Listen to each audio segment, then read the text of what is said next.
3 a.m. I was bawling my eyes out. I was just crushed. My baby wouldn't stop crying. I couldn't breastfeed. It was just a horrendous time. Just so not enjoying it. And I read something that said, it's all going to be okay in the end. And if it's not okay, it's not the end. And it's just stuck in my head. And, when things get tough, or I had another bout of depression last year, and then I'm only just starting to come out of now. But I can keep saying that to myself, and I think that has become kind of like a principle, and that, for the work that I do with the Kindness Collective, it's all based on non-judgment, empathy, and that every Kiwi deserves kindness. So those are my, values for the work. But for me, it's all going to be okay in the end. So whatever is going on today, it's all going to be okay.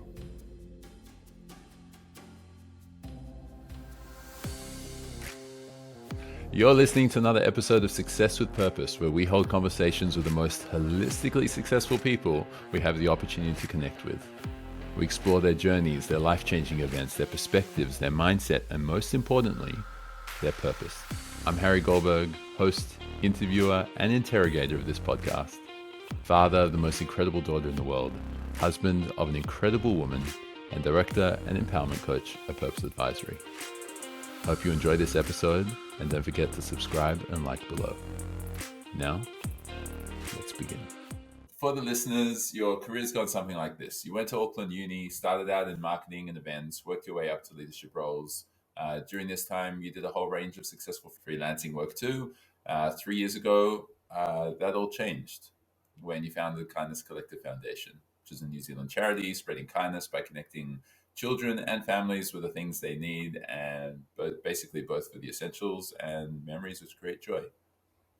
Your charity has gained accolades, awards, recognition, and building up a pretty impressive following too, and impact. You have a husband, an inspirational 9-year-old, who I'm sure we'll be able to talk a lot about in this conversation too, and a kitten that might jump on you any second now. Yeah. So my first question for you, which is always a nice, easy question to start the conversation, is how do you define success? Yeah, really, really easy. Thank you so much for having me. How do I define success? It used to look really different for me 5 years ago. Success used to be stuff. It used to be having new clothes and more money in the bank and better things. Yeah, success was always stuff, and how much I could get and how much I could do and how good I could be at my job. But now success for me is quite simply based on purpose and feeling like I have won. Being happy at the end of the day that I have done something impactful for someone else. Being a good mum and making sure that my child has whatever he needs to thrive. So my success now is based on making sure my whānau is happy and making sure my extended whānau of everybody that our charity works with, making sure that their needs are fulfilled as well. So I think it's changed hugely, and now I'm at this completely different point in my life where all of that stuff no longer matters to me and no longer has a success label tacked onto it. What was that term that you just used? Close to you and further away from you, or extended? Whānau. So whānau is the Māori word in New Zealand for family. So I don't know how much you know of New Zealand. I've had a chat with Josh Comrie and Nathan as well. Okay, cool. So te reo is the language of the Māori people in New Zealand who are Indigenous people of New Zealand, the people that were here first. So wherever possible, I believe it's, as a New Zealander, as somebody who came here second, I believe it's our duty, our privilege to use te reo as much as we can, and to understand and respect the culture of our Indigenous people here. So I speak as much as I can and as much as I'm able to learn. Beautiful. And so if we supplement that word family, or I'll use the word family because I'm never been good with language or No, it's all good. memorizing words. But now you're saying that success for you is not about the things that you can have and the things that you can do and be and your status and all of that and how big your bank account is. It's now more of this, it's more of a purpose and a feeling.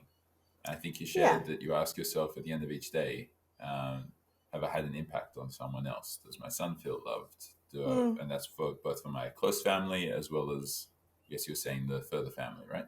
Yeah, and I consider everybody that my charity works with and supports, I consider them my family too.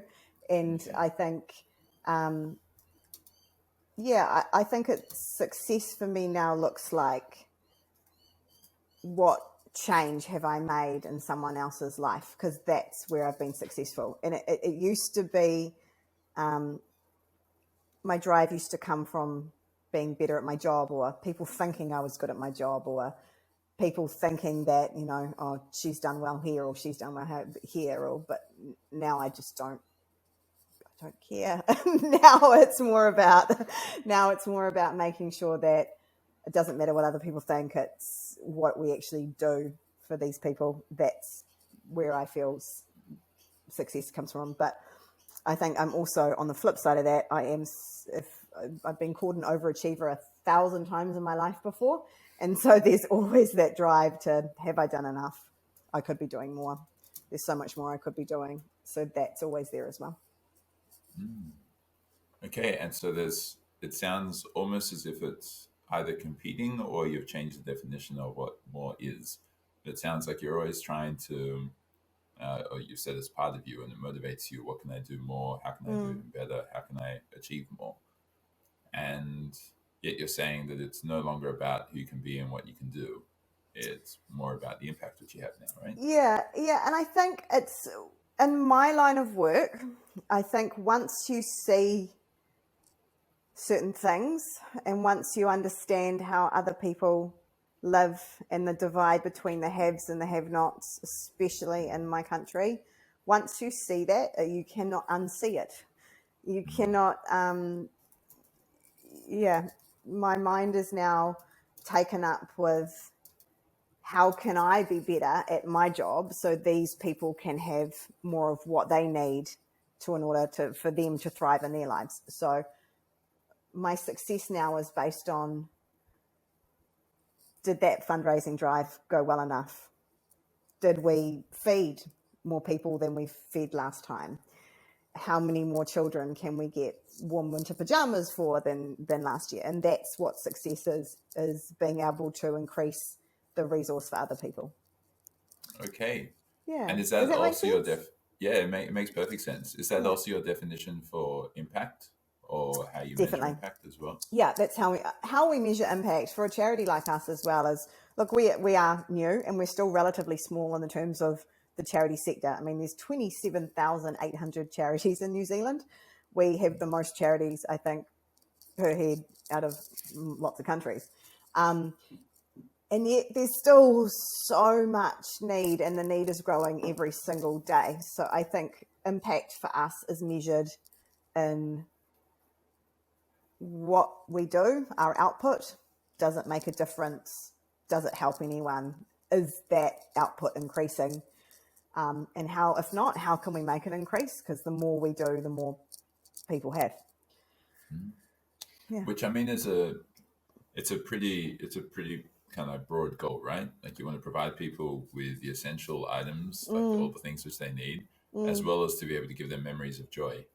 Yeah, look, my charity is super, it's unique, where there's no one else like us in New Zealand doing what we do, because it's so varied. What we do is varied. And, 1 month in December, we opened the Christmas Joy Store, which is a social toy store where parents and caregivers could come and choose presents for their children themselves that they knew that they would love. So 1 month we're doing the Christmas Joy Store. The next month we're building community gardens and planting potatoes. So it's incredibly different. And it's different, and that's the point, because there's so many others doing this one thing and providing one solution based on one area of need in the country. but our approach is different because we are community led. So instead of me sitting in a room going, this community needs this, I'm going to provide this for you. It is people coming to us and communities telling us what they need. We are not important. Our charity, I'm not important. They're the ones out there doing the work and and being, I guess, what you call on the front line. And we are just getting them the resource to help them make their jobs easier. So we're just providing resource to families for their, so major tangent. Sorry, but it is varied. I'd love to hear then, because obviously that's been a very intentional decision to be quite different to everybody else and to all the other charities. Yeah. What kind of guided that, and what's guiding you to be creating this impact in the ways that you're trying to do it as well? So it hasn't been an intentional decision today in 2022 to keep being different. It's more how it started and why it started. And that's what's led it to be what it is now. And for us to realize, actually, it's good to be different. It's good to be filling gaps in government and community support. It's actually really good that this is like this. And it started in 2014. This entire organization, this entire charity wasn't even a charity pre-2020. It was literally a little community group, and I would post on my own personal Facebook and Instagram and say, guys, I need some food for this, or I need this. I've found this family who need this. Can you help me? And I, over time, started rallying my friends and my family to donate to causes and to start lending a hand, volunteering, giving their excess so we could help other people. And it started in 2014 very randomly, in that I had my son in 2012, and he was very much wanted, and I wanted to be a mum for a really long time.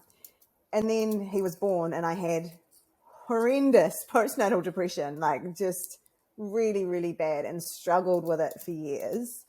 And I'm really open about the fact that I struggled with it, because there's just not enough information out there, and there's not enough people talking about postnatal depression and how common it is, and how, my God, it changes everything and it completely rocks your boat. And it was in about 2014, in the beginning of it, where we noticed that Max, my son, he was not responding to us, I guess he was not developing and not responding in the other way that other children were. And I was in a coffee group, and all these kiddos were doing all these things and waving and pointing and chatting, and Max was just not doing anything. And about 12 months, when he was just turning 1, there was just so many red flags, and things were just not good. And I went and got him checked out. And at 18 months old, which is super young, he was diagnosed with autism spectrum disorder and global development delay. So I remember the pediatrician's words like yesterday, and he said, he's a lovely little boy, but he may never talk. And so at 18 months old, when you've got this baby that you really wanted, and you're like in the midst of depression, and it's all just, and then you're told that he's autistic, he probably won't talk. That's that. And then you walk away and you go home, and you've got this baby, you've got no idea what to do.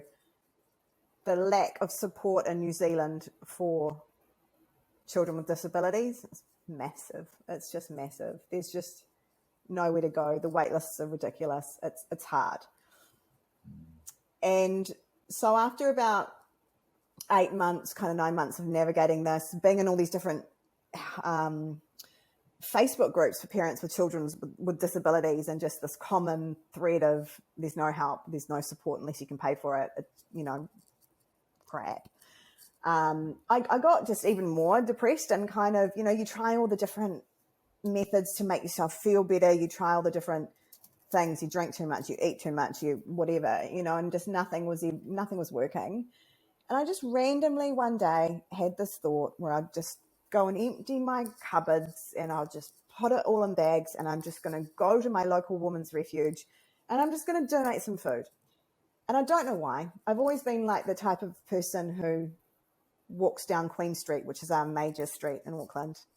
And I've always carried cash. So if I met someone who was homeless on the street, I could always have cash for them. And I've done that since I was like 9, 10 years old. I've always been someone who had, deliberately carried cash to give to people.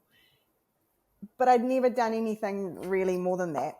And so I went to the refuge, I donated all this food, and I got this instant hug and this feeling of appreciation and this joy, and I couldn't describe it, and it would just felt so good. And for a few days afterwards, I felt really good.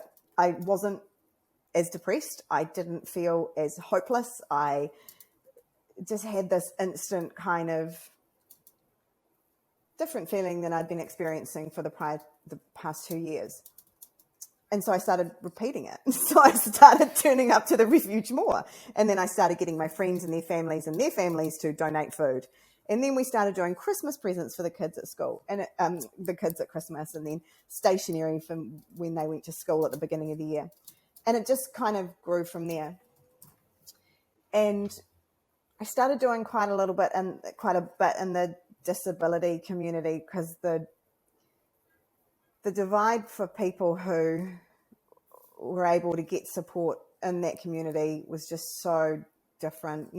My family was incredibly fortunate in that we could go and buy therapy and we could buy help and we could buy a really good outcome for Max, and that now he's a little chatterbox all day, always talking, which is wonderful. So like, please, Max, just please stop talking for a moment. No, not at all. His voice is like, it's magic to me.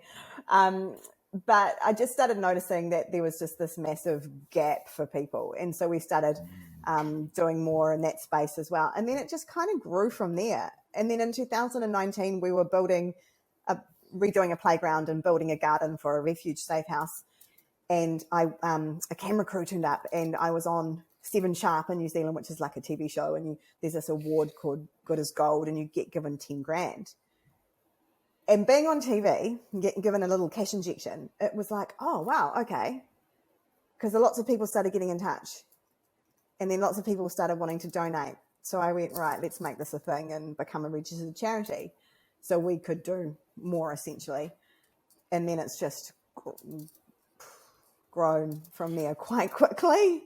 But the way that it has grown is that it's because we started doing these different things in the beginning. And I will go back to that. I do remember that was the question. But, the way that it's grown is that we were doing these different things all the time. And people really loved that. People really loved that it was varied, and they really loved being able to donate to different things and do different things. So we've just expanded on that, and we've kept it, the objective and the concept of the Kindnesscollective is that it's different things and it's community led. So people will tell us what we need and then we provide that for them, and it can be anything.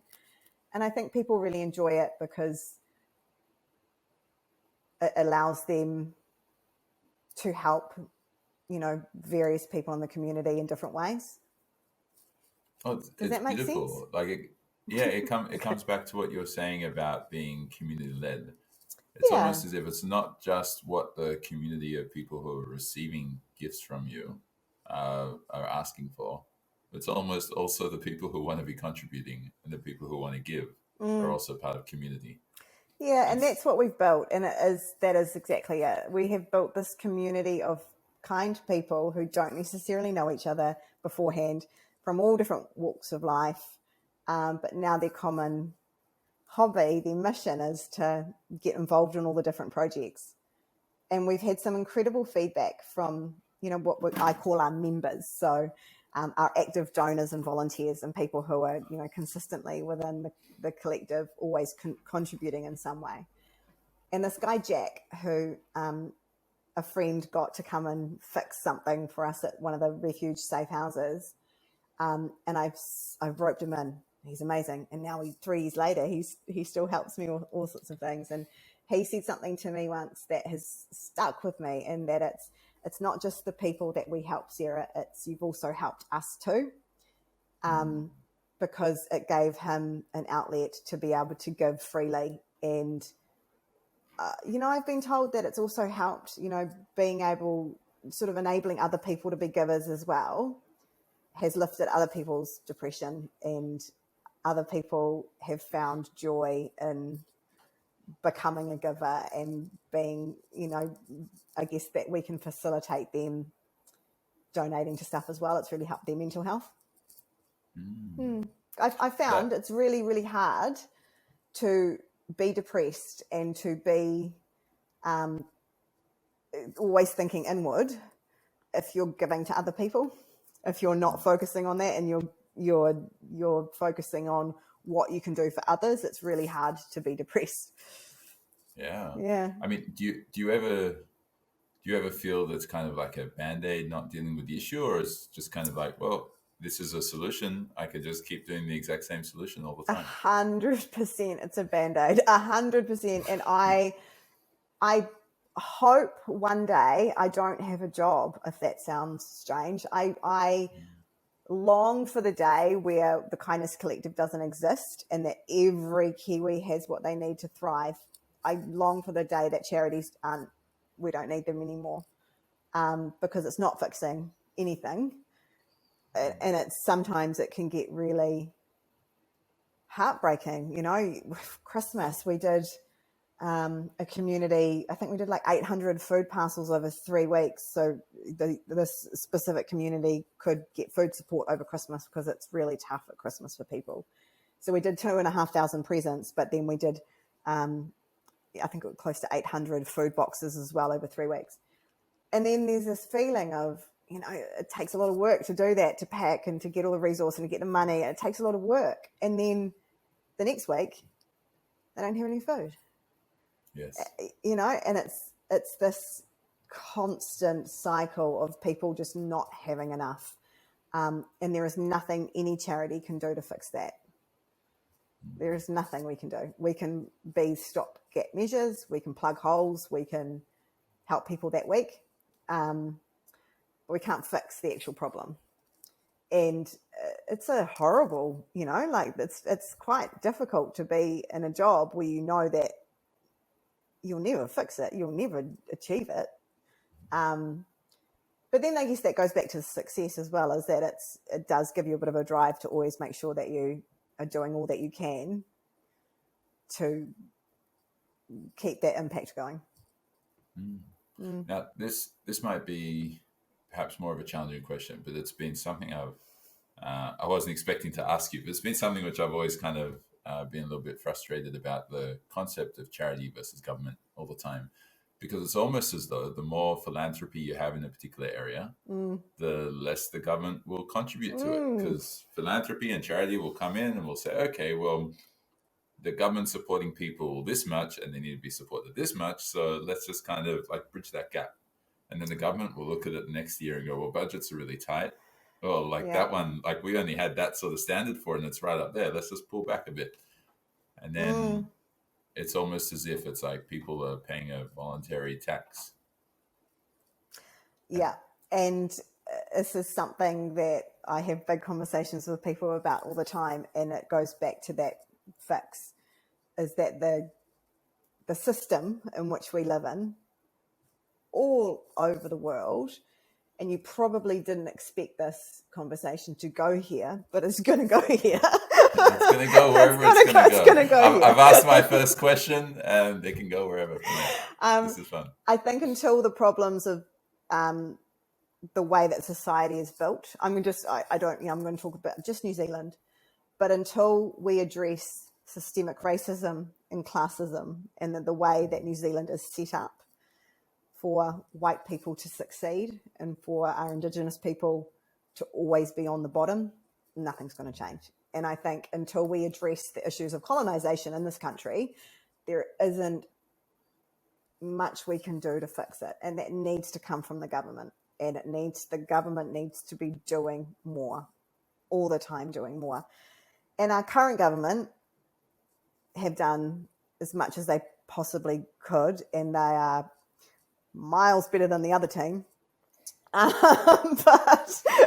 But there's always way more that could be done. And I think until we address those issues, I think we're always going to be scrambling to get by. And it's just the system in which we live is set up for some of us to do really well and for some of us not to. And I just don't think it's not right, and it will never be right. And I think we're always going to be in this position, but there should be a much different ratio of government support versus, what we currently have. Which kind of leads to the conclusion that you either put more effort and more of the efforts of your charity towards changing the government and lobbying towards particular change within government as well. Yeah, and there are some incredible people doing awesome work in that space. And I always wanted to be a politician. I always wanted to go into politics, but I'm too emotional. I'll just cry. So you can't have a debate with someone and just cry. So so I'm not able. I don't think I'm thick-skinned enough for politics, but I think there are some incredible people doing some awesome work with trying to get some things, some policies and the way that we live changed. But it's just, until the day where we no longer need charities, I will keep doing my job. And even if it's only a small portion of people that we're helping every year, it's better than what I was doing before, which was making people money by selling booze. So, because that was kind of like the start of it all, right? But I'm curious if we go even further back, because now I'm even more curious about who Sarah Page is in history. Maybe if we start all the way back, what was your upbringing? How did you end up going through all the stages you went to end up going to uni, to end up going through marketing and corporate and making a whole lot of money to eventually just leave it all? Not a whole lot. Some. Some. We actually were very lucky to invest a lot of that into Max, into my son. So some people have really, really nice houses, and we have Max who talks. We spent a lot of money on his therapy over the last 4 years to enable to give him the best start in life, and we're very fortunate that we were able to do that. So that's where all our money went over the last 10 years. And I also have a really nice collection of Nike kicks that I collect and hoard. So there's that too. So I was brought up from broken family, like a lot of people now, and my mum raised me essentially with my stepfather, and my mum is, I think, where I get my drive and my ambition and my heart from my mum. She's pretty incredible.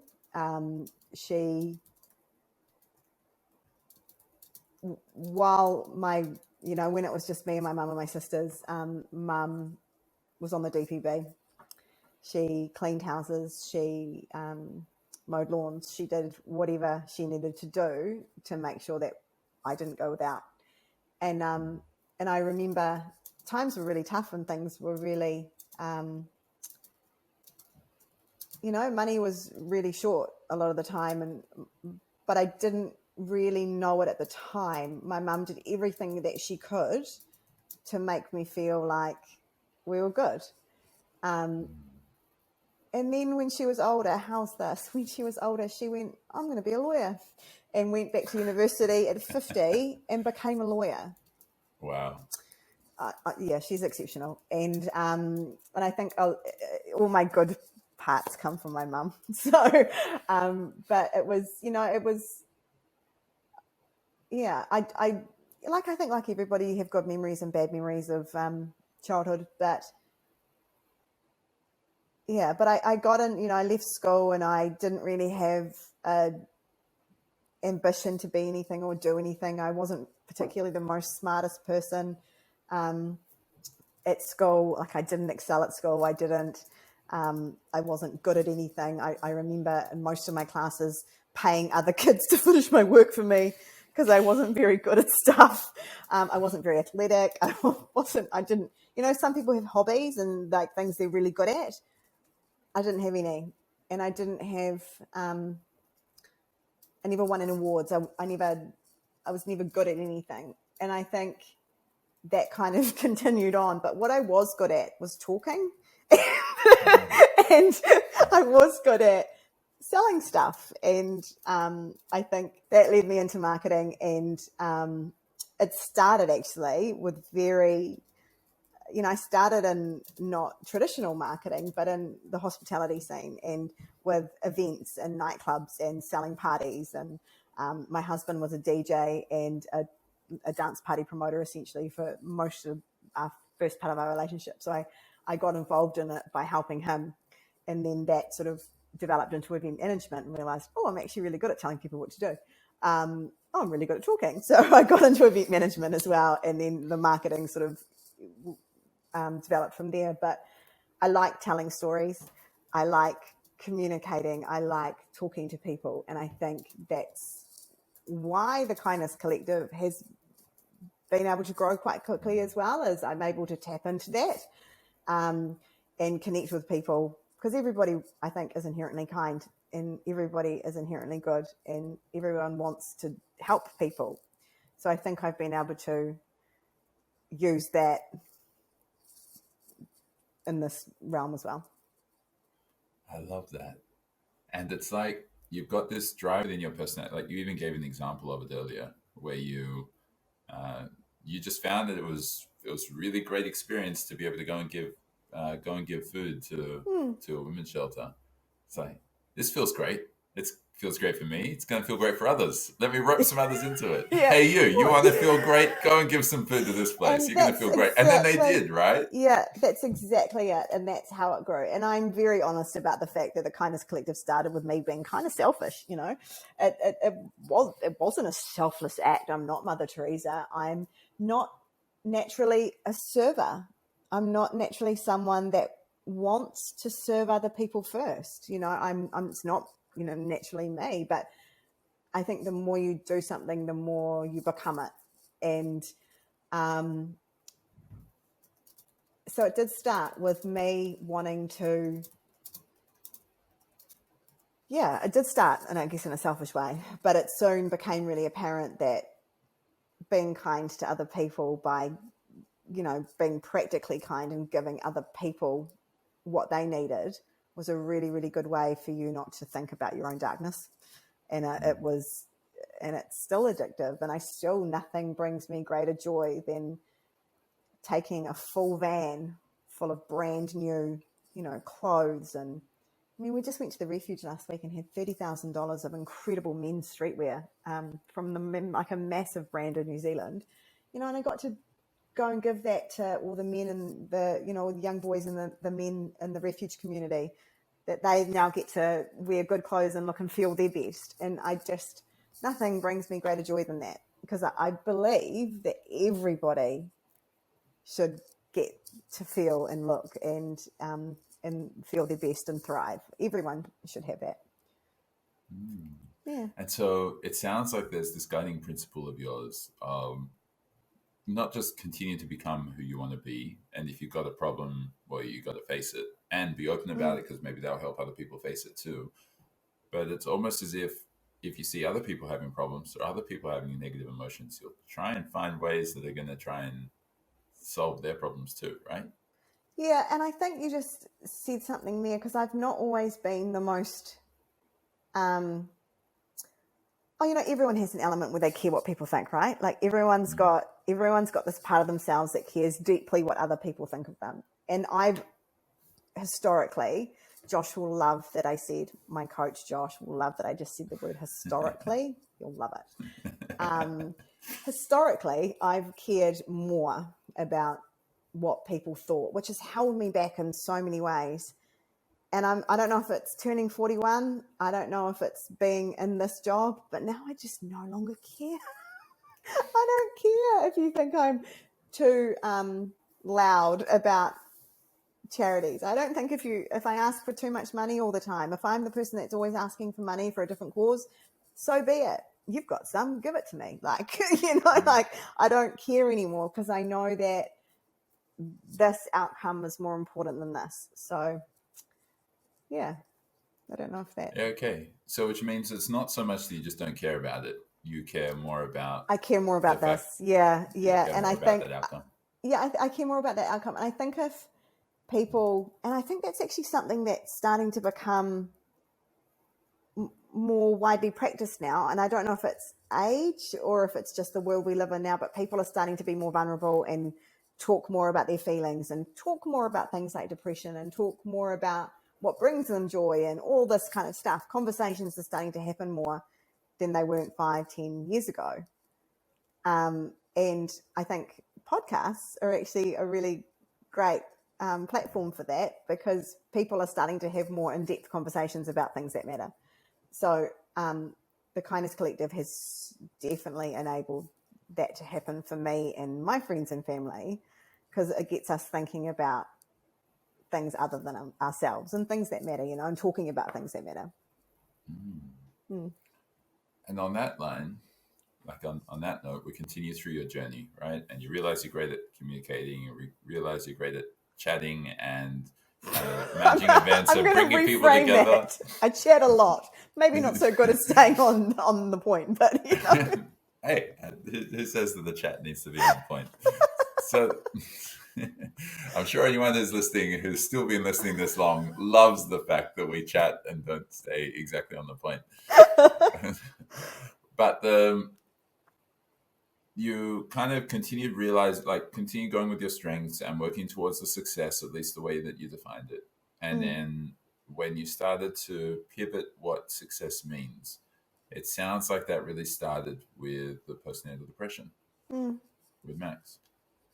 And so was there anything else which happened in that journey from kind of like finishing school, working a career until Max that kind of started to shape who you are today?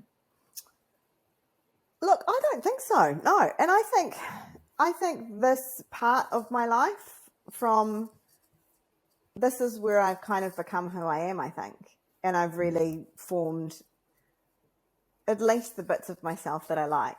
And I think it's been this last 10 years. And I think if you speak to, any mum, they'll tell you that becoming a mother, it changes everything. And I think when you become a mother of a child with a disability, it changes everything again.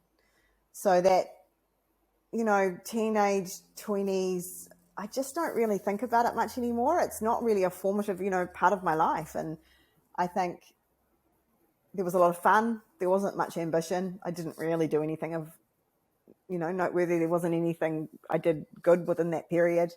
I just kind of lived, And I think it's definitely since becoming a mother and then really leaning into the Kindness Collective and going, actually, this is what I want to do with my life. That's the chunk that has, I guess, made me who I am rather than before that. Yeah. Well, becoming a dedicated and involved parent is always going to change everything. But I struggle to imagine what it would have been like finding out that, because I've got a 2-year-old daughter. Right. I would have struggled to imagine what it would be like to have a child with needs, disability. I know people who have had it, and I'm usually able to empathize pretty well, but that's just something where I haven't had that experience, and it just feels so distant. Yeah, and I think people always say to me, "Oh God, you're so strong," and I'm like, "No, I'm not. You just cope. You just do." And I'm very open about the fact that the first 4 years with Max were a challenge and they were hard. And that doesn't mean I love him any less. It makes me love him more. But they were definitely hard. He didn't sleep. He screamed a lot of the time. Because he couldn't communicate. He didn't eat. He didn't sleep. And I lived for about 4 years on 3 to 4 hours sleep a night. And as a parent, that sucks. There's nothing worse than sleep deprivation. And I think, his autism, it changed everything. It changed me, and it changed me forever. And if it wasn't for that, there would be no major turning point in my life. There would be no Kindnesscollective. I know it's true. There would be I would be a different person. And I think his disability, which is now a superpower, his disability and learning how to advocate for him, learning how to give him what he needed and fight for him. Because in every space in New Zealand, in school, in the community, it's just not set up for people with disabilities. There's just no part of our society is set up for people, including school. And you have to advocate and fight all the time for what you need for your child. And I just know that is what has made me be good at my job. It's what has made me be a better mum, a better wife, a better friend, and just not a vapid, selfish human. So I think I'm not a spiritual person. My husband tells me that I am, and then he calls me crazy woo woo. But I'm not. But I just believe that was meant to be, essentially. And I think I think his autism was I think it was the turning point for a lot of things, and I'm really grateful for it. And so, I mean, you had postnatal depression before you found out that he had challenges, right? I'm sure that some of the disabilities, while undiagnosed at the time, maybe contributed to it as well. But that's definitely something which is completely underspoken about.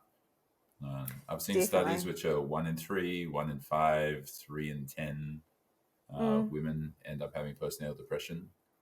And yet we live in a society with social media and, hey, look how amazing my kid is. And yeah, that's exactly it. And look how I'm having the most perfect mothering experience. Look at my beautiful baby bump. I just look like a massive tank when I was pregnant. I was not graceful at all. It was terrible.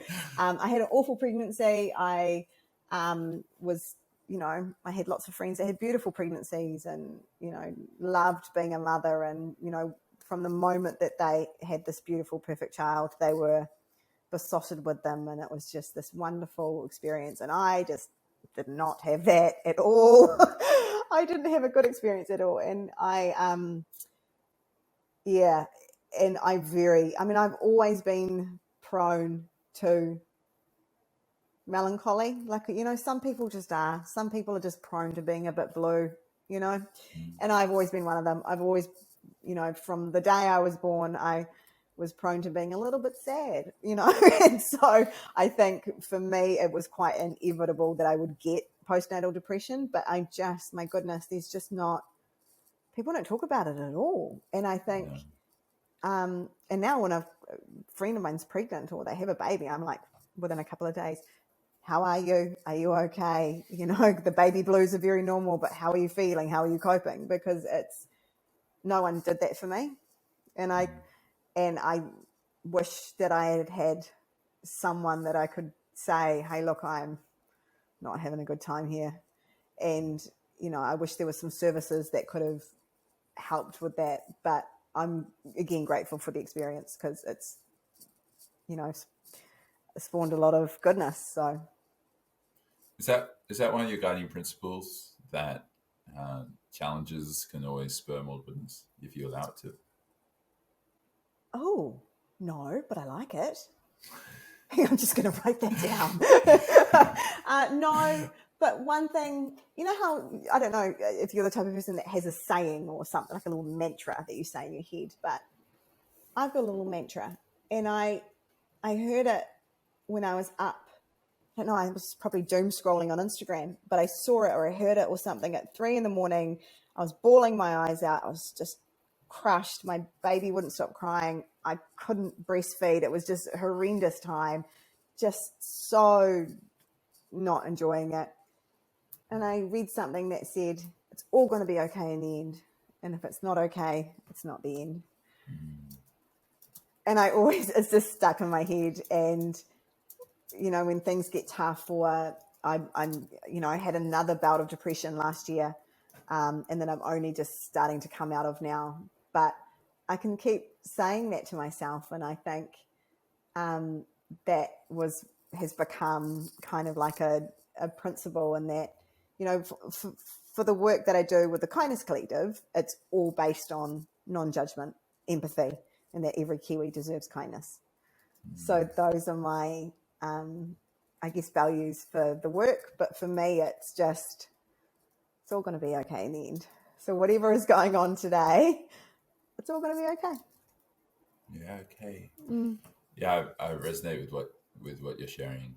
There's I just remember with my daughter, she wasn't feeding well in the beginning. It made it kind of tough for us in a few ways, as you could imagine.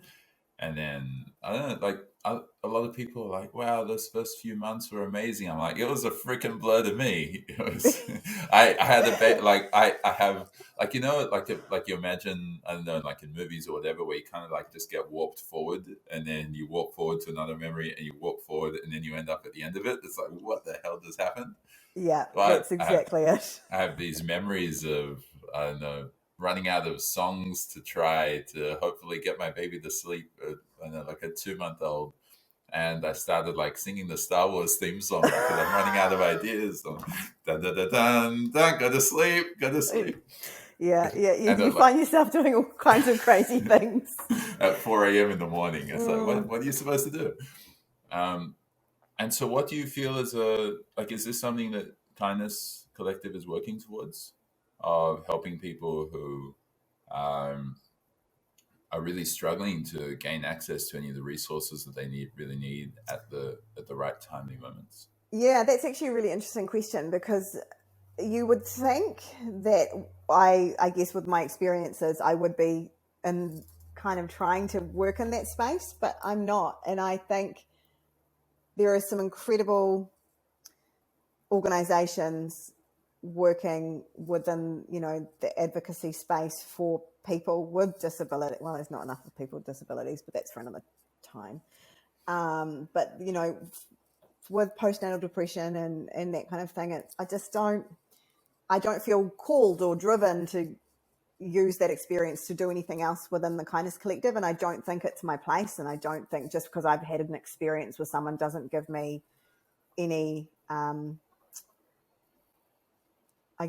what's the word when you like any authority to go and do anything with it. And I just don't think the Kindness Collective is that kind of right space for it. I do eventually want to, the Kindness Collective will always be this for what it does, and it will always stay there.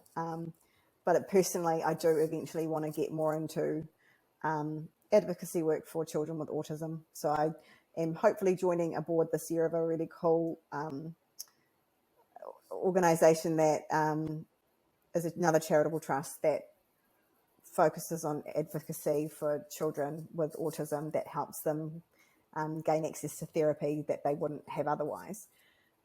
So that is where my heart lies, and I will, you know, work in that space over the next coming years as well. But I mean, I don't think there are any other organisations. I don't know off the top of my head many organisations working within the postnatal depression space, apart from, you know, the government organisations. But it's not something I'm called to do. Yeah, okay. There are a few I'm aware of, and they're doing some amazing work. But in New Zealand, or no, in Australia, and I'm aware of one in the US as well. They do some beautiful work too. Okay. But yeah, I was a little bit surprised when you said that's not my authority to do it, because the way that the whole Kindness Collective started was you saying, hey, you got to go and give food to this women's shelter, they need it, and you really I know. And that was, I think the way it started was, my experience was I was depressed. I had this experience, and this is what helped me get through it. And from that has you know, something beautiful's been built.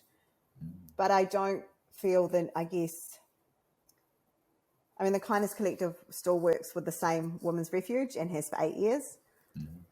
We still, I go to the safe houses weekly. The family is my family, you know, so we still work there.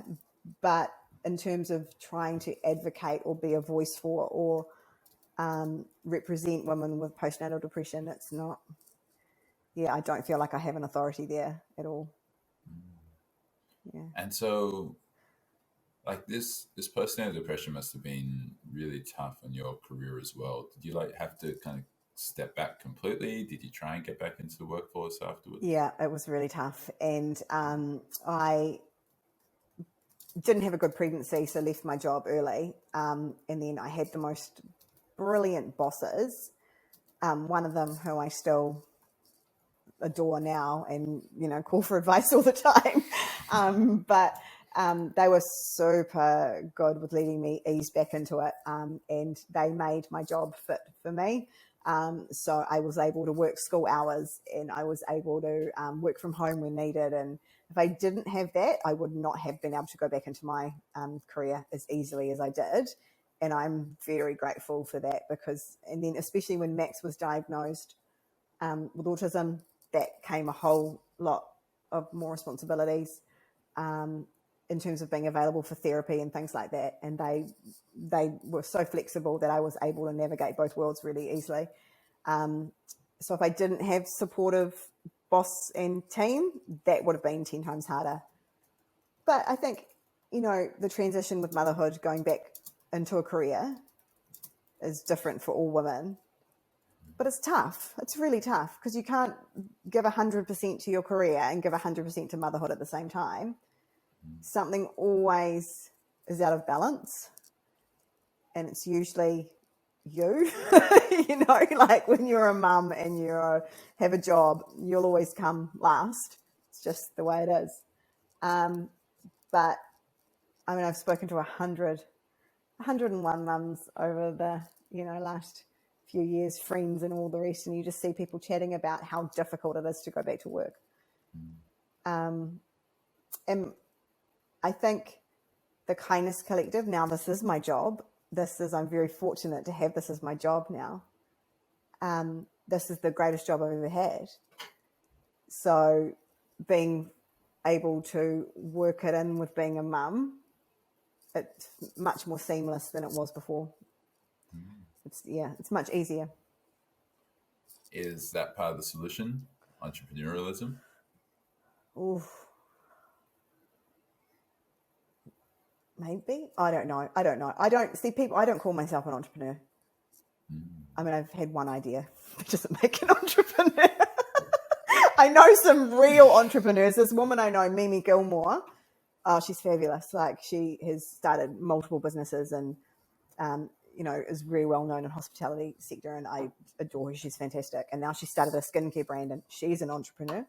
I don't think I am. But I kind of wonder if it is, like creating solutions led by people for problems that there are. I don't know. I don't think we need any more businesses selling products.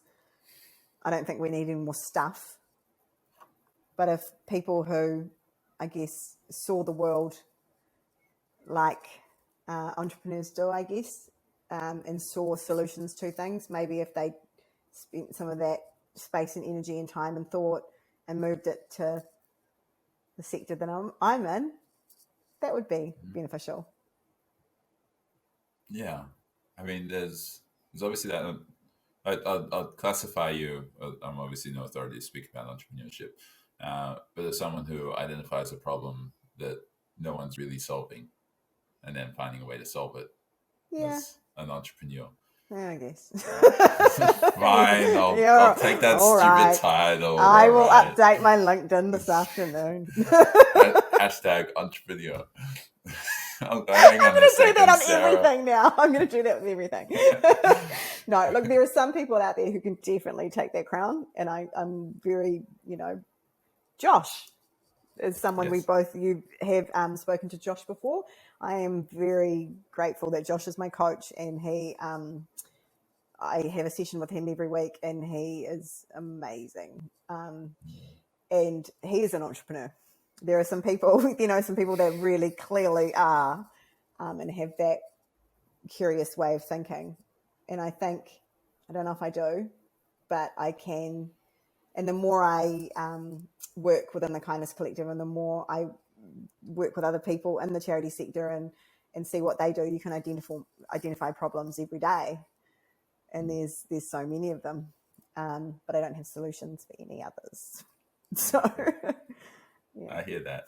I'd imagine the other part of the solution would just be to kind of overturn the outdated gender stereotypes of just even asking someone, are you a caregiver or are you a like breadwinner? Yeah. Oh, look, yeah. Which there are some people doing amazing things on that as well. There are, like the latest, International Women's Day, just like refreshing LinkedIn or any social media post, you'll see 1,001 businesses jumping on board with, break the bias and all their little hand movements and things and whatever they do. But I don't think, it's important we have a day to recognise women and all the rest. But if we just did that every day, just close the pay gap and, other things like that, I think it would definitely... There's a lot more we can do every day, really simply, to empower women, I think, rather than just waiting for a day. Yes. Yeah, one day a year. That's all you get. One day a year. Because every day is Man's Day. I did see some posts about that, and I raised an eyebrow. Yeah. And then I saw a couple. A man not to engage in that drama. When's Man's Day? I was like, oh, sweetheart, it's every day. And so what are some of the challenges, like some of the really considerable challenges that you've had with building up Kindness Collective? Yeah, I think one of the big challenges is when you're a new charity, and especially in New Zealand, it's hard work.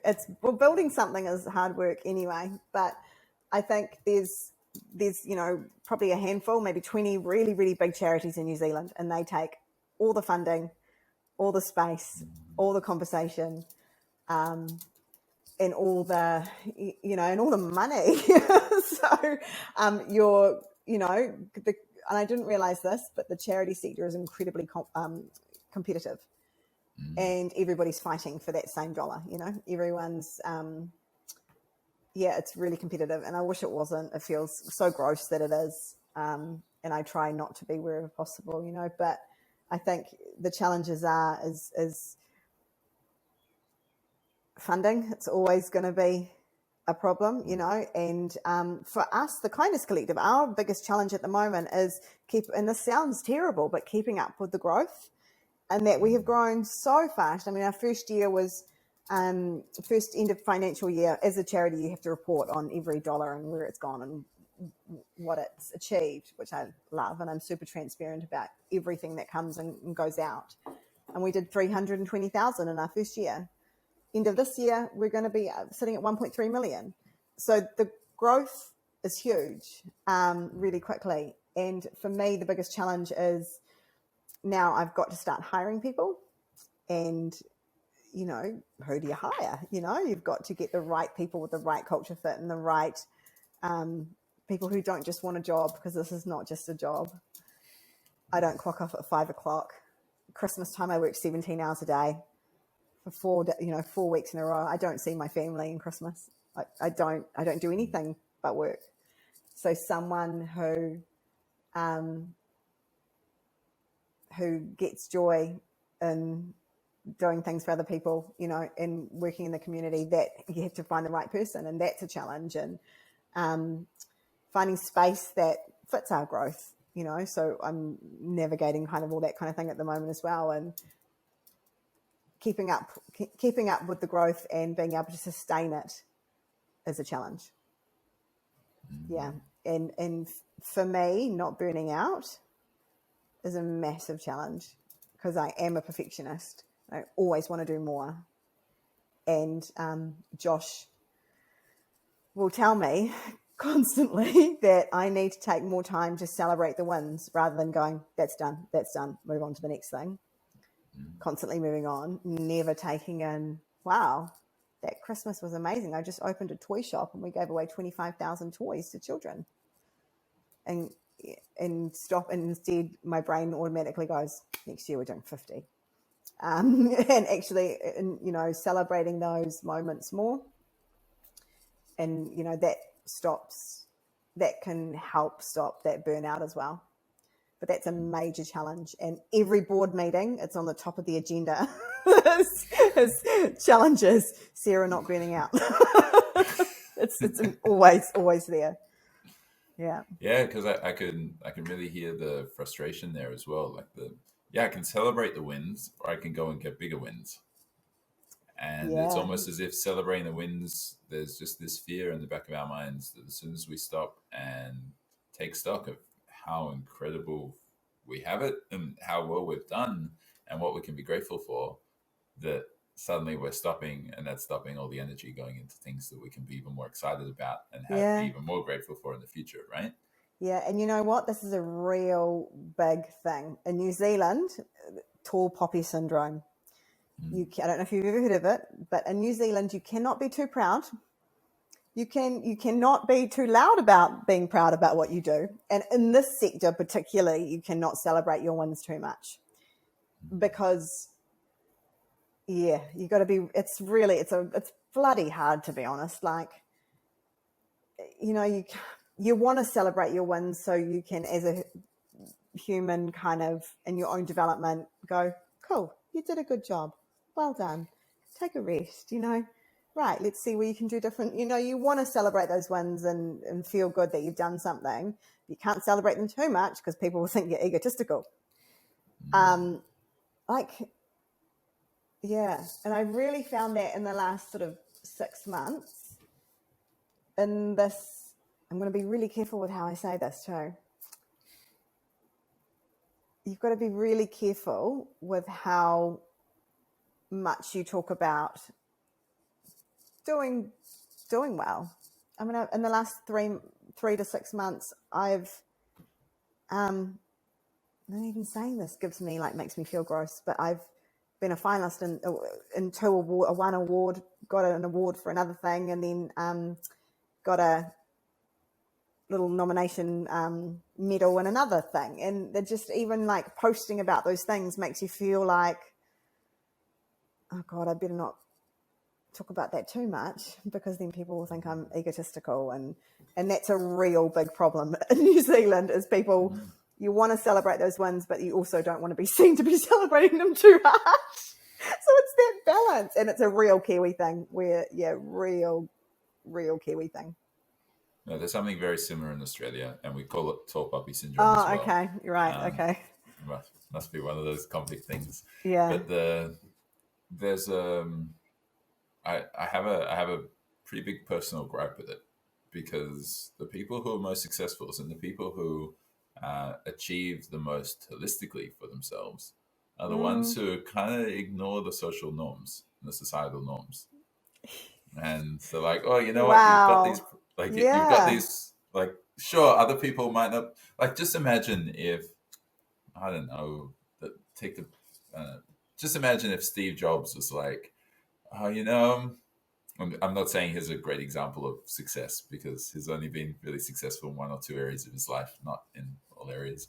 But let's just use his career success as the example. And he says, you know what? I don't know. I could make this thing which is really awesome, but that means I'll need to share it with other people and make sure that other people know about it, for it to be. And then maybe people will kind of like judge me for it. And you know what? I got this idea for the iMac. I'm just not even going to do it. Just leave that to the side. It might change the world and stuff. People might judge me too much, and then it might just kind of be shitty.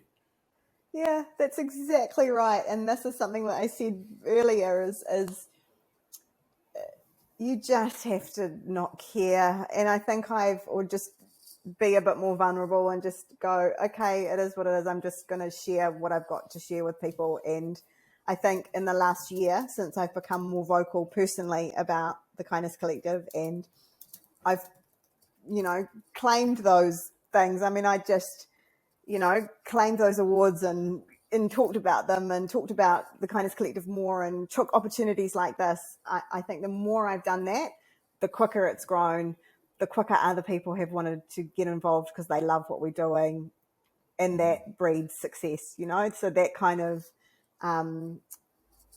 that snowballs. And it's all started with, well, not all started, but it's me putting myself out there more has definitely helped that. And you just have to, I'm not Steve Jobs. I mean, making sure people get fed each week is not as brilliant as an iPhone, because I would be lost without my iPhone. But not listening to that tall poppy syndrome voice, that imposter syndrome one, that critic that's always telling you, all the things that it tells you, because everyone's got one, right? The less we listen to them, I think, the more positive things we can achieve ourselves and for the community. I think if we just do what we can to make those voices smaller. Are you beginning to intentionally stand out? Yes. Yeah. Yeah. Yeah, definitely. Yeah, I am. And about a year ago, I had lots of charities. I don't know, they were maybe not lots, but a few, kind of maybe jealous at how quickly we were growing or doing things or whatever, and would kind of make little comments about how different we were, and,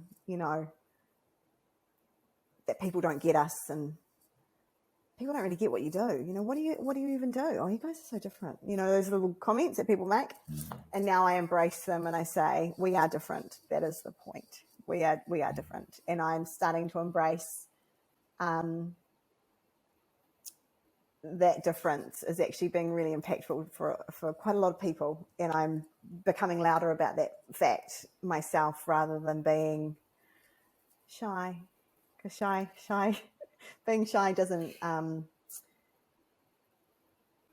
get more people to know about what you do, and doesn't get more people fed, because the result and the outcome for what you want is always more people in the community getting what they need. So if I need to be louder, more intentionally loud about my journey, what we do, why we do it, why it's important, then I'm now going to do it. And I feel at 41 a lot more capable of doing it than I would have been 10 years ago. Yeah. Yeah, beautiful. I mean, on this topic of how you're doing things differently and how, yes, we are different, I'm guessing a big part of why you're different, well, you've already shared one, is that you're always doing something new and something which is community-led, as opposed to well-intentioned for the community, but it's actually what the community says they need. But there's this other part of it, of your charity, which just sounds amazing, which is that you in this businesses to want to give to people who need more. And so like most people say, or most people think about charity as like, well, I'm just going to give something to people who have less. But it just sounds so much more fruitful that instead of being the one giving, you're just facilitating the, I think I saw over 2,000 businesses. No, I need to update the website. It's way more now. Way more now? How many is it now? More now. Oh, you know what? I actually keep a record. I would have to go and have a look, but I document everything, but it's way more than that now. We act, and what I love is that we act as a bit of a matchmaker. So we will act as a matchmaker between people who have access and people who are in need. And I think we get, and one kind of value that I'm really, really vocal about, and every time I do a piece of public speaking or every social media post I can get away with, it's challenging the notion that beggars can't be choosers. Because I hate that saying. Nothing makes me more angry than beggars can't be choosers, because you know what? They bloody can. And everyone deserves good. Everyone deserves new. Everyone deserves quality.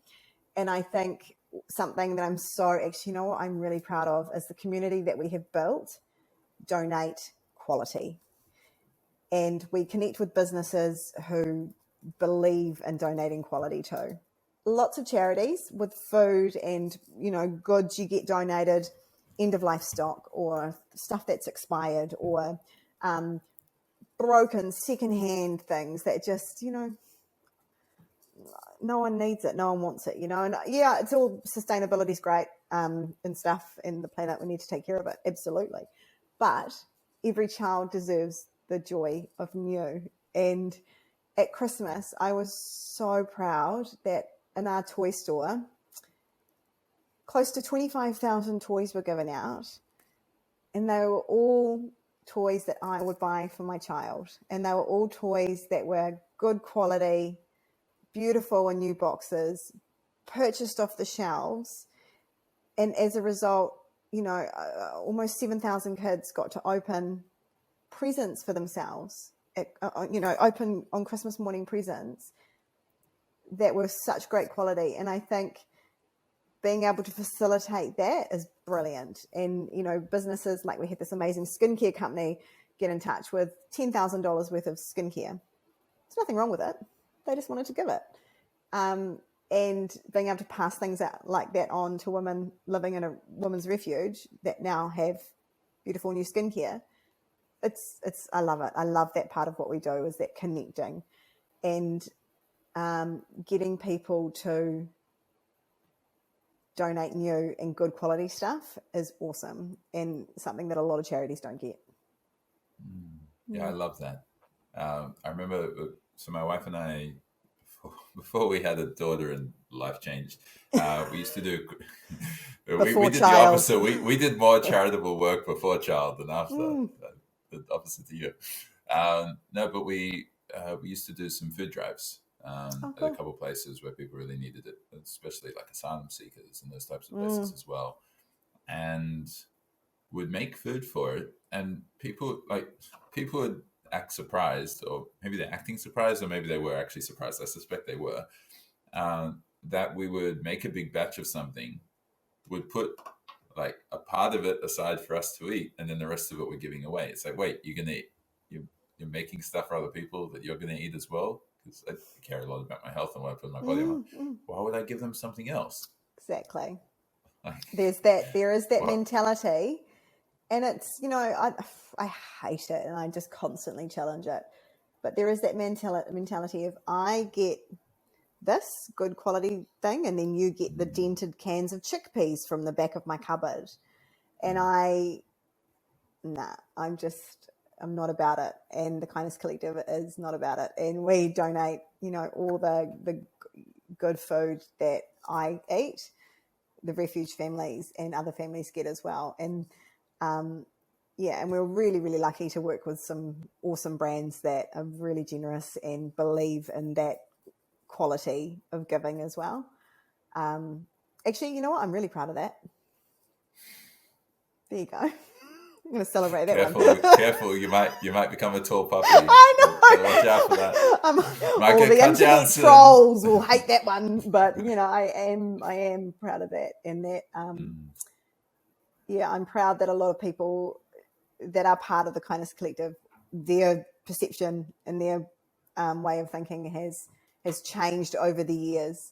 Because what I do, we've got a little members group with our active donors, and I won't just go, hey, we need money for this, thanks. I will, with the person's permission, I'll share some stories, and I'll share the outcome of what we've done. And just a tiny example, if we have time.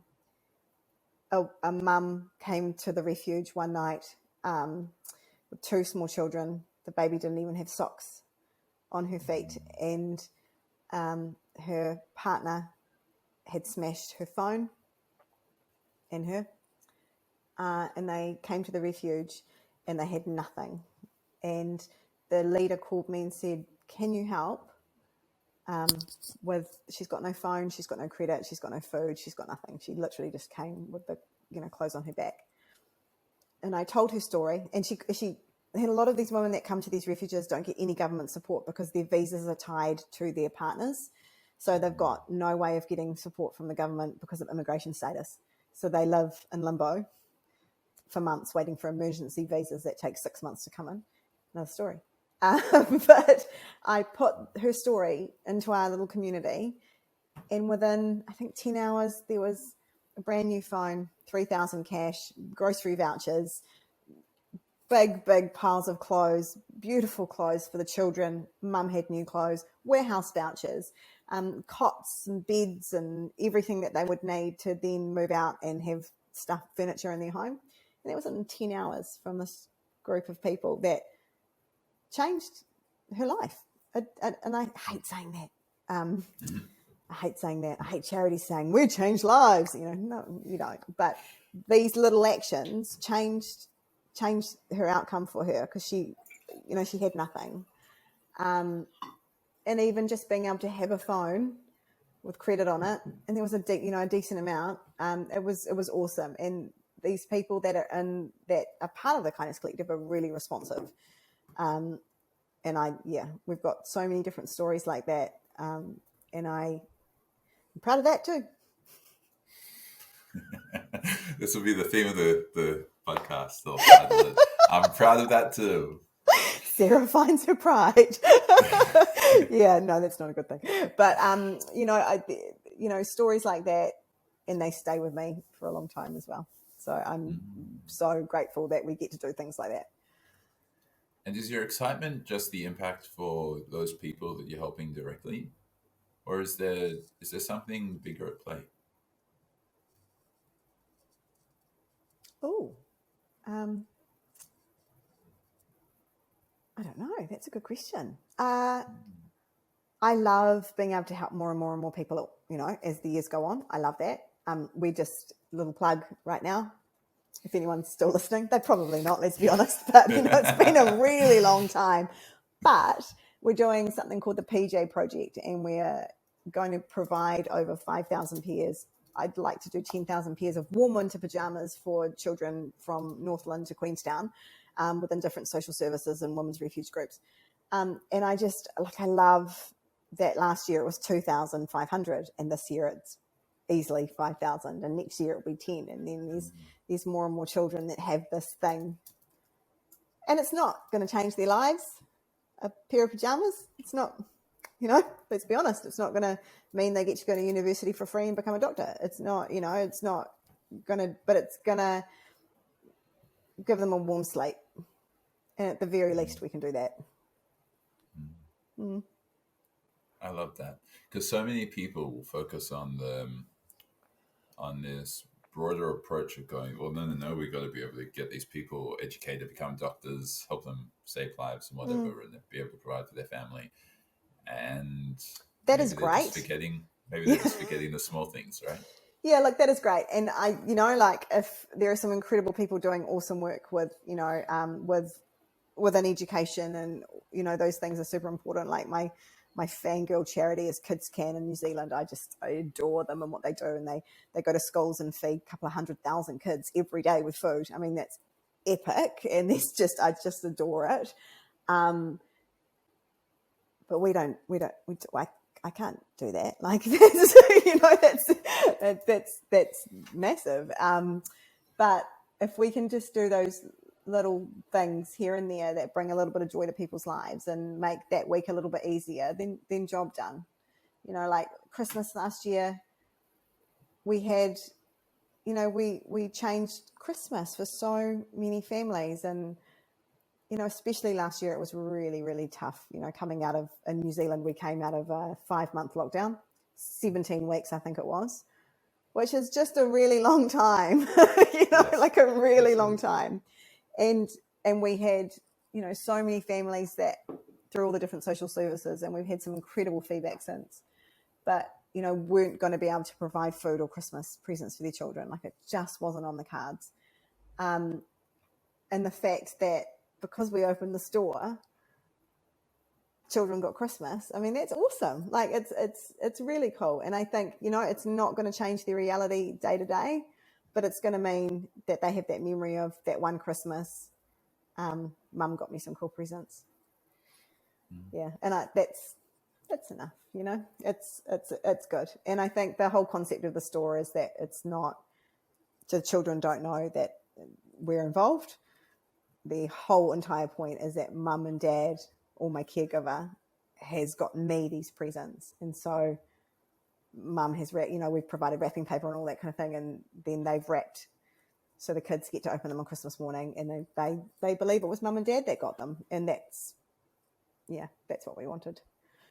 Yeah. And that also must bring you right back to childhood as well, right? Your mum was kind of quiet about making sure you didn't know, or she was quite intentional of making sure you didn't know how hard she worked.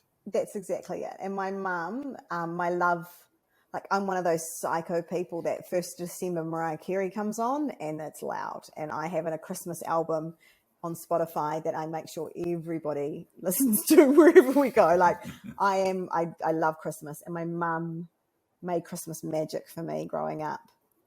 And I can't remember a Christmas, even when we struggled, I can't remember a Christmas that wasn't magical. And so I have, I guess, harnessed that love of Christmas, and I want to give that to every kid. I mean, the goal is eventually to have joy stores in every city, and they're open all December, and we do 100,000 children. That's the goal. Why not? Yeah, why not? And the goal after that, like, why stop at 100,000? Well, I had a guy in Switzerland get in touch a few months ago and say, I want to do a Christmas joy store in Switzerland. Like, oh, maybe I could franchise this thing. Maybe you could.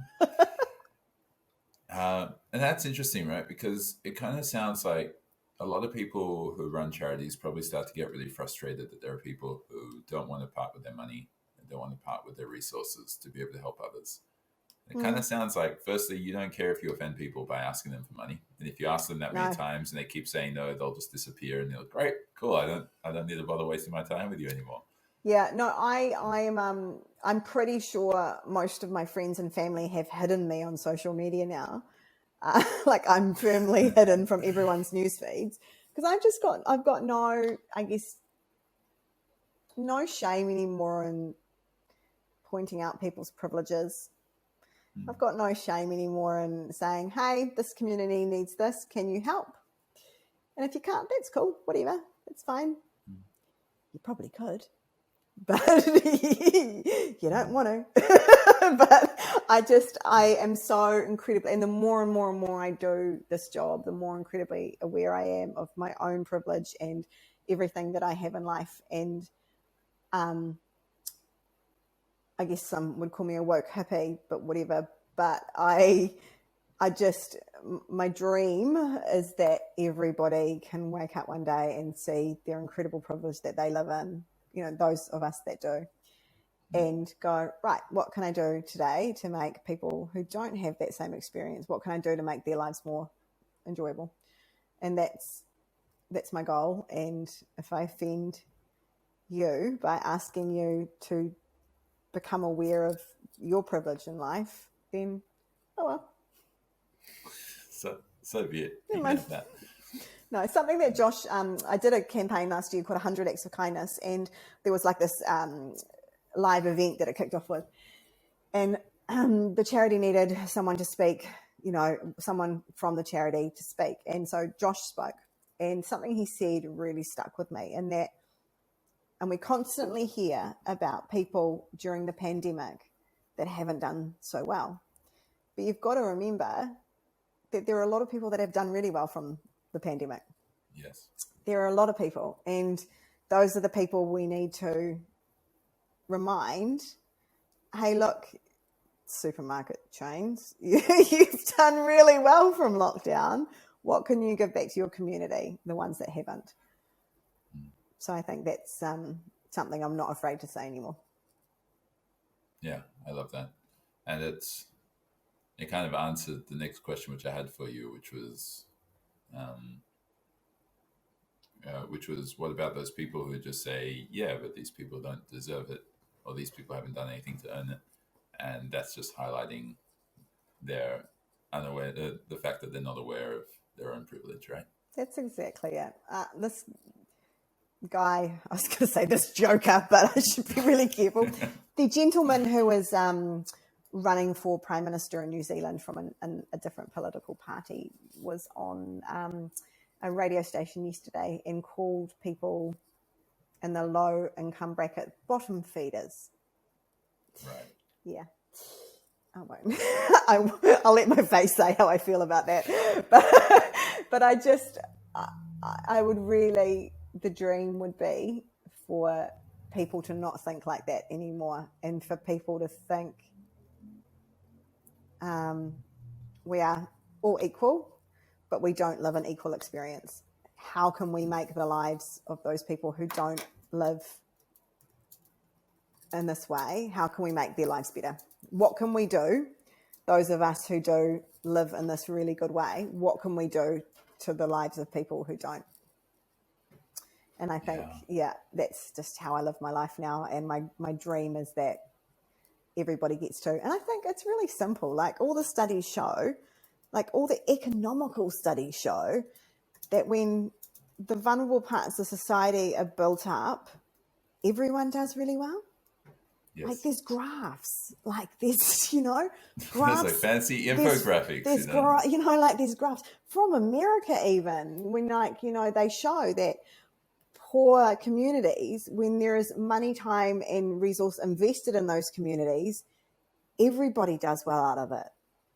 Shock horror, and I just think if we spend time and money and effort looking after those in society who are vulnerable, then no one's going to be vulnerable anymore. Maybe I should run for Prime Minister. I'm sure there are people who are listening cheering on for this. It's a really bad idea. It's a really bad idea. Far too emotional. They'll take the recording and go, Sarah says she's too emotional for politics. She'll never make it. Definitely am. No, I am too feisty. I mean, I'd love, so you have this wealth of experience, which you've shared a lot of as well. And I'd love to hear maybe what advice would you give to your younger self? Like if you could rewind and go back 20 years to the 20-year-old Sarah. Actually makes me teary thinking about that. I don't see emotional. Couldn't be a politician. It's all going to be okay. It's all going to be okay. And I think something I would definitely say to my younger self is be proud of who you are. And, the things that people will see as shortcomings are actually parts of beauty. And they are things that will become your strengths later on. So, all the times you were told you were too much, too loud, talked too much, too intense, too this, too that, those will be the things that mean that you can bring Christmas to 7,000 children. So embrace them. I love that. Yeah. I love that. Now I'm just processing it all and taking it in. Thank you. So maybe what we'll quickly do to wrap up is I'll give a little bit of a summary of what I've heard you share off the back of this conversation, and then I'll be really keen to hear your thoughts if I've missed something or if I put in something that definitely shouldn't have been there. And you're like, Harry, you weren't listening to me, and then if there's anything else that you want to add as well. Yeah, cool. So first off, we started by exploring like how you define success, and you said it used to look really, really different. Like it used to be about having stuff, having new clothes, more money in the bank, better things, how much you could get and do, and who you could be, and all of that kind of stuff. And I think the word you used was it's now purpose and feeling. And so you ask yourself at the end of every day, have I had an impact on someone else? A positive impact, I assume. Does my son feel loved? And then you started to define your family. I'm sorry, I forgot the Maori word for it. But This is all good, but it's a good living opportunity. Whānau. Whānau, cool. Very It sounds nice. similar to family. I can remember that one. That's good. Whānau. Your closer whānau as well as broader whānau, or further whānau as well.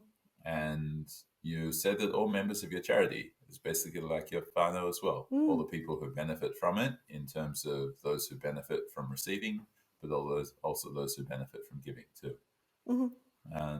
You've always found yourself as more of an overachiever. And you said that there was kind of like these moments where you started to see the divide of wealth. And once you see it, you can't unsee it. Mm-hmm. And so the Kindness Collective needed to be different. And that was the point. It needed to be community-led and needed to provide what the community was actually asking for rather than what you just felt good providing to it. Right?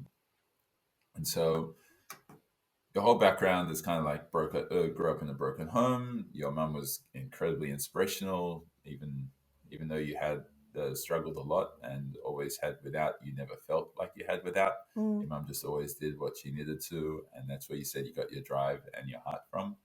And she's an inspiration for you, even at 50, going back to uni and becoming a lawyer. Amazing. Yeah. And despite that, despite you saw all of that, you still didn't have any ambition when you were leaving school. You were paying other people to do your tests and give you results. And you did study hard. You weren't athletic. You never won awards. You're never good at anything. But you're always great at talking and selling and managing events and communicating and marketing. It was just kind of like your strengths, right? And you said this amazing quote. I hope I can remember it correctly. But you said, the more you do something, the more you become it. Because the more you kind of keep working towards it and the more that you're giving, the more you become giving. It just becomes part of you. And you started out by just your son. You had your son. You had a terrible pregnancy, or a not very enjoyable pregnancy, and then eventually realizing that your son wasn't performing as well as others, or wasn't developing as well. Diagnosed with autism.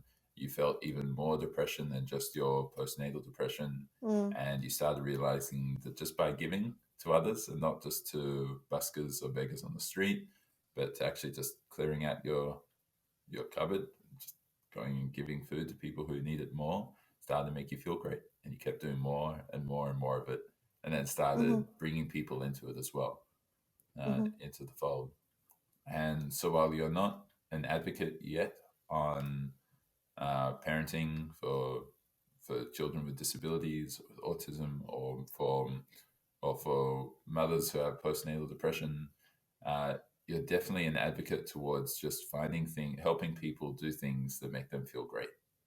And you even shared that there are some people who are saying that they have less depression as a result of being members of the Kindness Collective, or not. Yeah. I'm using the word well now.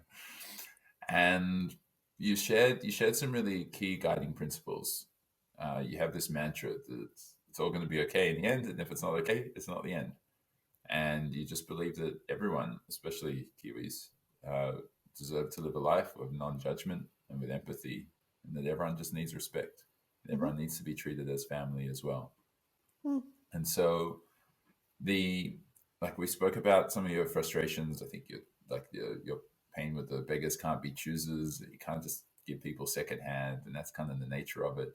And you don't have a normal kind of work experience. Your fear is always that you're going to burn out, or maybe everyone else around you's fear is that you're going to burn out. That's why it's at the top of every agenda, right? Yeah. Because you'll just keep giving. You've recognized a lot of your privilege, and we're all equal, but we don't have an equal experience. And so it's all going to be okay. Your shortcomings are actually part of your beauty, and they'll become your strengths and your superpowers later on. And you just need to be proud of who you are. Forget about tall poppy syndrome, right? 100%. This was more of a therapy session than a podcast. How much do I owe you? I'll send you the invoice later. It's really good. Yeah, that was there anything which you want to add to that? No, if anything I've said has inspired you to want to become a giver, head to kindness.co.nz. Little plug in there. No, nothing else. No, that's summed it up perfectly. Perfect. Well, I've really enjoyed this conversation. I've loved the insights I've gained from you, and just this core message of just keep doing what you know is right, and eventually it's just going to get the results. That's exactly it. Above any of the negativity from others or the criticisms from others, they don't matter anywhere near as much as who you can become. That's exactly it. And that is exactly right as well. Do this is the right thing to do. looking after other people is the right thing to do. So, do more of it. What can someone do if they're listening to this and go, I'm not that privileged. I don't actually believe you. Maybe Sarah has a point. Maybe I'm privileged. I'm open to exploring it, but I don't believe I have it. I got nowhere to start looking. Google is your friend. Google the words. Do you know what? And this is actually, some people just go, and get turned off automatically. But just Google the simple concept of white privilege. It will completely, the more you, I guess, understand it, the more you see it everywhere. And it changes your perception on how you live your life. It did for me anyway. So I think there's a really good, it's like a good saying, but if you can tick off all of these things, then you know that you live a privileged life. If you can wake up in the morning in a warm, dry, safe home, if you've got food in the fridge when you open up the fridge and there's food in there, if you can walk on two legs without, a disability of any kind, if you can swipe your EFTPOS card and you know that it will accept, all those things are just huge privileges in life. And there are so many people in New Zealand that cannot even tick one of those boxes. We've got 260,000 people living in poverty, and then some, so I think if you don't think you're privileged in any way, then I encourage people to open their eyes a little bit and just fire through that list and tick those things off, and look for opportunities to give to other people. And feel sad, but don't become depressed by it. Yeah, that's exactly it. Don't watch the news. Just don't watch the news anymore. That's a really good piece of advice. Yeah. Okay. Especially right now. Thank you for sharing. Thank you for spending your time and giving your time and sharing your insights and your journey and your story. We really appreciate it, Sarah. Thank you very much for having me. I hope you enjoyed this episode of Success with Purpose, and I also hope that you feel capable to apply some of the perspectives and learnings from this episode in your own life. If you enjoyed this conversation, be sure to like and subscribe below. And until next time, live with purpose.